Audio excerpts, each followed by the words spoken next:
सौभाग्य से वह यहीं रहती है। She happens to stay here. Very good very good. आप बताओगे सौभाग्य से वह यहाँ नहीं आता है। He doesn't happen to come here. Very good. आप बताओगे सौभाग्य से उसके पास एक कार है। He happens to have a car. आप बताओगे खुशी सौभाग्य से या फिर भगवान की दुआ से वह एक टीचर है। He happens to be a teacher. Oh well done well done well done. बहुत अच्छा। Hello friends, my name is Jordan and I am an English trainer. So आज मैं आपको हैपन टू पढ़ाने आया हूँ। ध्यान से इस पूरी वीडियो को देखना, आपको हैपन टू के सारे कॉन्सेप्ट समझ में आ जाएगा, ठीक है ना। तो ध्यान से सुनना, एक सिचुएशन बताता हूँ आपको। जैसे कि ना आप एक इकोनॉमिक्स के टीचर को ढूंढ रहे हो, ठीक है, आपको नहीं मिल रहा, आप बहुत स्ट्रगल कर रहे हो।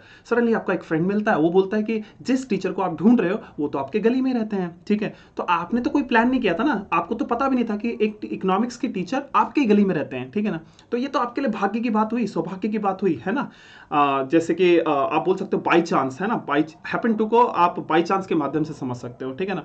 तो ये तो आपके लिए भाग्य की बात हुई, आप आराम से जा सकते हो उनके पास और इकोनॉमिक्स की क्लासेस ले सकते हो, है ना। तो इस केस में आप बोल सकते हो कि लाइक हाँ भाई, one teacher happens to stay in your society, ठीक है ना। तो आपके सोसाइटी में ही एक टीचर रहते हैं। तो इस तरीके के सेंटेंसेस को बनाने के लिए हैपन टू का यूज किया जाता है। तो आई गेस आपको समझ में आ चुका होगा कि हैपन टू कैसे यूज किया जाता है। जैसे कि मैं बोल रहा हूँ कि सौभाग्य से या फिर भगवान की दुआ से मेरा दोस्त मुझसे मिलता है, यानी कि मेरे लिए चांस की बात है।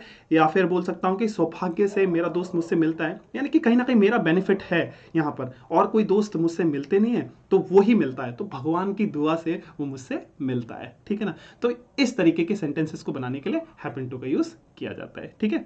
आज ये आप इसको अच्छे से समझते हैं, ठीक है। ये देखो लिखा भी हुआ है हैपन टू, ठीक है। ये आप देखो इसकी पहचान क्या है, सौभाग्य से, भगवान की दुआ से, या फिर बोल सकते हैं यह तो किस्मत की बात है, या फिर यह तो नसीब की बात है, या फिर अचानक से कोई काम हो जाए, आपने प्लानिंग नहीं किया और वो हो जाए, आपने एक्सपेक्ट नहीं किया वो हो जाए, तो वहां पर हैपन टू का यूज किया जाता है। क्लियर हो गया। देखो इंग्लिश में बोले तो लकीली, फॉर्चुनेटली, या फिर बाय गॉड्स ग्रेस, ठीक है। आज ये अब इसके यूज को समझते हैं। ये देखो फर्स्ट यूज दिया हुआ है यहाँ पे, इसका स्ट्रक्चर भी दे रखा है, सब्जेक्ट प्लस हैपन या फिर हैपेंस, फिर प्लस टू, फिर प्लस वर्ब के फर्स्ट फॉर्म का यूज करना है, फिर प्लस ऑब्जेक्ट, ठीक है। अब ये ध्यान रखना, या तो आपको हैपन यूज करना है या फिर आपको हैपेंस यूज करना है, ठीक है। अब ये डिपेंड करता है सब्जेक्ट के ऊपर। सब्जेक्ट अगर सिंगुलर है तो आपको हैपेंस यूज करना है, अगर प्लूरल है तो आपको हैपन यूज करना है, यानी कि एस नहीं लगेगा। आज इसको अच्छे से समझते हैं। देखो सिंगुलर सब्जेक्ट दिया हुआ है, तो ये देखो he, she, it, name, mother, father, brother, boy, girl, friend, everyone, everybody, somebody, someone, nobody, no one, parent, person, water, oil, government, group, class, family, army, child, ठीक है। एक बंदे की बात की जाए उसे हम सिंगुलर सब्जेक्ट में कंसीडर करेंगे, ठीक है ना। तो ये सारे सब्जेक्ट्स क्या हैं, सिंगुलर है। जो भी सब्जेक्ट्स ग्रुप को दिखाते हैं, जैसे कि गवर्नमेंट, ग्रुप, क्लास, फैमिली, ये सारे सब्जेक्ट्स क्या हैं, ग्रुप को दिखा रहे हैं, ठीक है ना। तो जितने भी सब्जेक्ट्स ग्रुप को दिखाएंगे उन सारे सब्जेक्ट्स को आपको सिंगुलर सब्जेक्ट्स में कंसीडर करना है, ठीक है। तो इन सारे सब्जेक्ट के साथ आपको हैपेंस यूज करना है। क्या यूज करना है, हैपेंस। जैसे देखो यहाँ पे एस लगा हुआ है, हैपेंस टू, फिर प्लस वर्ब के फर्स्ट फॉर्म का यूज करना है, ठीक है। इन सारे सब्जेक्ट्स को आप यूज करके अगर आप पॉजिटिव सेंटेंस बनाते हो तो हैपेंस टू, फिर प्लस वर्ब के फर्स्ट फॉर्म का यूज करना है। और इन्हीं सब्जेक्ट्स को यूज करके आप अगर नेगेटिव सेंटेंस बनाते हो, ठीक है ना, तो आपको डज नॉट यूज करना है। क्या यूज करना है, डज नॉट, यानी कि हेल्पिंग वर्ब क्या हो गया हमारा, डू या फिर डज, ठीक है। तो यहाँ पे डज यूज होगा सिंगुलर सब्जेक्ट्स के साथ अगर आप नेगेटिव सेंटेंस बना रहे हो तो does not plus happen two plus verb के फर्स्ट फॉर्म का यूज करना है आपको। अब आ जाइए, प्लूरल सब्जेक्ट भी दिया हुआ है, ये देखो प्लूरल सब्जेक्ट्स, ये देखो you, we, they, friends, boys, girls, these, students, दोस्त, चिल्ड्रन, पीपल, पेरेंट्स। इन सब्जेक्ट्स के साथ हैपन टू यूज होगा, यानी कि एस नहीं आएगा, ये ध्यान रखना। तो क्या हो जाएगा, इन सब्जेक्ट्स को यूज करके अगर आप पॉजिटिव सेंटेंस बनाते हो तो हैपन टू प्लस वर्ब के फर्स्ट फॉर्म का यूज होगा, और इन्हीं सब्जेक्ट्स को यूज करके अगर आप नेगेटिव सेंटेंस बनाते हो तो डू नॉट यूज होगा, डज नॉट यूज नहीं होगा। फिर उसके बाद हैपन टू, फिर प्लस वर्ब के फर्स्ट फॉर्म का यूज करना है, ठीक है। अब देखो आई भी सिंगुलर सब्जेक्ट है, तो इसको मैंने अलग से लिखा हुआ है। आई को यूज करके अगर आप पॉजिटिव सेंटेंस बनाते हो तो हैपन टू, हैपन में फिर आपको एस नहीं लगाना है, ये ध्यान रखना। फिर प्लस वर्ब के फर्स्ट फॉर्म का यूज करना है। और आई को यूज करके अगर आप नेगेटिव सेंटेंस बनाते हो तो do not plus happen two plus verb के फर्स्ट फॉर्म का यूज करना है। ये ध्यान रखना, आई सिंगुलर सब्जेक्ट है, पर इसके साथ जब आप इसको यूज करके जब आप नेगेटिव सेंटेंस बनाओगे तो डज नॉट यूज नहीं करना है, डू नॉट यूज करना है। बस इतना ही समझाना था आपको, ठीक है। तो ये समझ में आ गया होगा कि सिंगुलर सब्जेक्ट्स के साथ हैपेंस टू यूज होता है और प्लूरल सब्जेक्ट्स के साथ हैपन टू यूज होता है, आई के साथ हैपन टू यूज होता है, ये ध्यान रखना। और जब आप नेगेटिव सेंटेंस बनाओगे तो सिंगुलर सब्जेक्ट्स के साथ डज यूज होता है और प्लूरल सब्जेक्ट्स के साथ डू यूज होता है और आई के साथ डू यूज होता है। चलिए आ जाइए, अब हम सेंटेंसेस की प्रैक्टिस कर लेते हैं। पहला सेंटेंस दिया है हमारा, यह तो सौभाग्य की बात है कि वह उसका पता जानता है, या फिर बोल सकते हो सौभाग्य से वह उसका पता जानता है। तो इसका ट्रांसलेशन क्या हो जाएगा, he happens to know her address. देखो ही क्या है, सिंगुलर सब्जेक्ट, इसलिए हैपन में क्या जुड़ गया, एस, तो ये ध्यान रखना। तो he happens to know her address. I guess आपको समझ में आ गया होगा, ठीक है। आ जाइए नेक्स्ट सेंटेंस पढ़ते हैं। सौभाग्य से वह वहां पहुंच जाता है, तो यानी कि सौभाग्य से बोल दो या फिर भगवान की दुआ से बोल दो, जो मर्जी बोलना है वैसे बोल सकते हो, ठीक है। वह वहां पहुंच जाता है, तो इसका ट्रांसलेशन क्या हो जाएगा, he happens to reach there, ठीक है।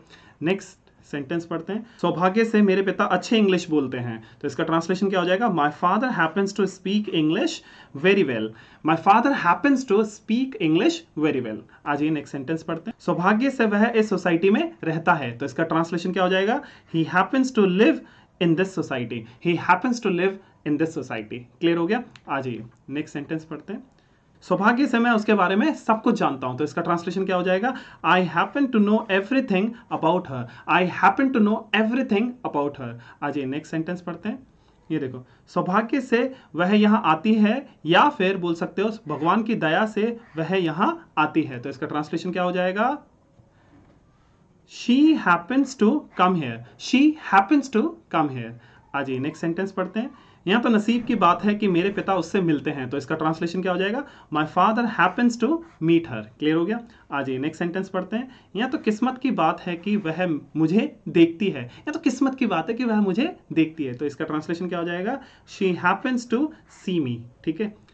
आज ये लास्ट सेंटेंस पढ़ते हैं। यहाँ तो किस्मत की बात है कि वे मेरी मदद करते हैं, तो इसका ट्रांसलेशन क्या हो जाएगा, they happen to help me. I guess आपको समझ में आ चुका होगा कि किस तरीके से हैपन टू का यूज किया जाता है। यहाँ पर वर्ब का यूज किया जा रहा है, वर्ब के फर्स्ट फॉर्म का। ठीक है। आ जाइए सेकेंड यूज पढ़ते हैं। ये देखिए हैपन टू का सेकेंड यूज लिखा भी हुआ है, सब्जेक्ट प्लस हैपन या फिर हैपन्स फिर प्लस टू फिर प्लस हैव फिर प्लस ऑब्जेक्ट। ठीक है, ये थोड़ा ध्यान रखना।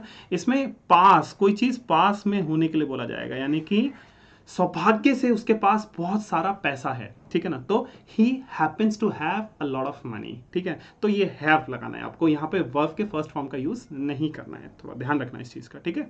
आज ही पहला सेंटेंस दिया हुआ है हमारा, सौभाग्य से उसके पास एक पेन है। सौभाग्य से उसके पास एक पेन है, तो इसका ट्रांसलेशन क्या हो जाएगा, she happens to have a pen. ठीक है, तो यहाँ पे थोड़ा ध्यान रखना, हैव लगाना है। ठीक है, वर्ब के फर्स्ट फॉर्म का यूज नहीं करना है, ये थोड़ा सा ध्यान रखना है। कोई चीज पास में होना, सौभाग्य से आपके पास एक फ्लैट है, ठीक है, तो you happen to have a flat. Clear है। आज ही अगला सेंटेंस पढ़ते हैं। सौभाग्य से अर्नव के पास 2 कार है, तो Arnav happens to have 2 cars. Clear है। आज ही नेक्स्ट सेंटेंस पढ़ते हैं। यहाँ तो किस्मत की बात है कि आपके दोस्त के पास एक कंप्यूटर है, तो इसका ट्रांसलेशन क्या हो जाएगा, your friend happens to have a computer. Clear है। आज ये नेक्स्ट सेंटेंस पढ़ते हैं। भगवान की दुआ से मेरी माँ के पास कई किताबें हैं, ठीक है, तो इसका ट्रांसलेशन क्या हो जाएगा, my mother happens to have many books. My mother happens to have many books. Clear है। आज ये नेक्स्ट सेंटेंस पढ़ते हैं। सौभाग्य से तुम्हारे पास 3 कुत्ते हैं, तो इसका ट्रांसलेशन क्या हो जाएगा, You happen to have 3 dogs. You happen to have 3 dogs. आज ये नेक्स्ट सेंटेंस पढ़ते हैं। सौभाग्य से तुम्हारे पिता के पास बहुत पैसा है। सौभाग्य से तुम्हारे पिता के पास बहुत पैसा है, तो इसका ट्रांसलेशन क्या हो जाएगा, your father happens to have a lot of money. Clear हो गया। आज ये अब हम हैपन टू का थर्ड यूज पढ़ते हैं। ये देखो लिखा भी हुआ है थर्ड यूज, ठीक है, और इसका स्ट्रक्चर भी लिखा हुआ है, सब्जेक्ट प्लस हैपन या फिर हैपेंस फिर टू फिर प्लस बी फिर प्लस ऑब्जेक्ट, उसके बाद आपको फुल स्टॉप लगाना है। आज ये अब सेंटेंसेस पढ़ लेते हैं। ये देखो, पहला सेंटेंस है हमारा, यहाँ तो किस्मत की बात है कि मेरा दोस्त एक इंजीनियर है, तो इसका ट्रांसलेशन क्या हो जाएगा, my friend happens to be an engineer. Clear है। सो पहले यूज में मैंने आपको बताया था कि हैपन या फिर हैपन्स टू के बाद आपको वर्ब के फर्स्ट फॉर्म का यूज करना है। फिर दूसरे यूज में मैंने आपको बताया था कि हैपन या फिर हैपन्स टू के बाद आपको हैव लगाना है। फिर तीसरे यूज में जो लास्ट यूज अभी बता रहा हूं, तो हैपन या फिर हैपन्स टू के बाद आपको बी लगाना है। क्लियर है। आ जाइए नेक्स्ट सेंटेंस पढ़ते हैं। ये देखो, यहाँ तो किस्मत की बात है कि वह मेरा पड़ोसी है, तो इसका ट्रांसलेशन क्या हो जाएगा, he happens to be my neighbour. Clear है। आ जाइए नेक्स्ट सेंटेंस पढ़ते हैं। सौभाग्य से वह मेरी दोस्त है, तो इसका ट्रांसलेशन क्या हो जाएगा, she happens to be my friend. Clear है। नेक्स्ट सेंटेंस है, यहाँ तो किस्मत की बात है कि राघव ईमानदार है, तो इसका ट्रांसलेशन क्या हो जाएगा, Raghav happens to be honest. So I guess आपको समझ में आ गया होगा किस तरीके से हैपन टू का यूज किया जाता है। Next time again I will come with different video with different concept. Thank you so much.